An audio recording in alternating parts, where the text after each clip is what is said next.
Batalion Jenin dari Brigade Al-Quds mengklaim telah meledakkan bom darat jenis KJ-37 di garis depan. Juga mengklaim berhasil mengenai sasaran di sepanjang jalur kendaraan militer IDF di Poros Sinema.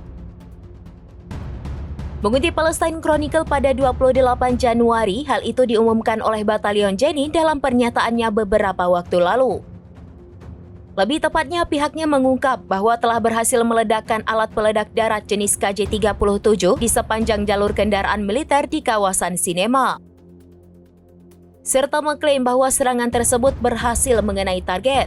Batalion Jenin juga menambahkan bahwa para pejuang mereka bersama dengan anggota Brigade Al-Qassam serta kelompok pemuda pembalasan dan pembebasan terus melawan pasukan musuh di garis depan.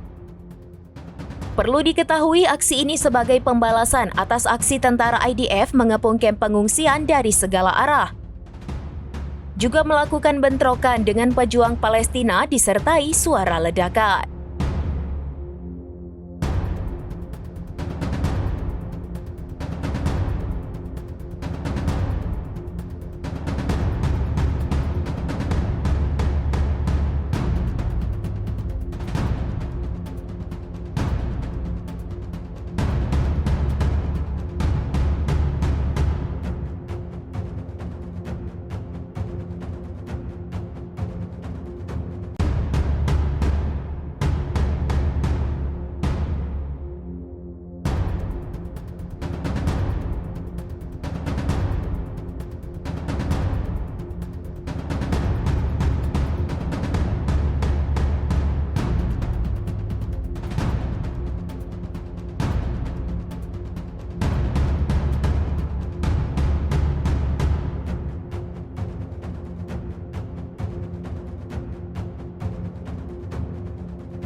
Download Tribun X sekarang, menghadirkan lokal menjadi Indonesia.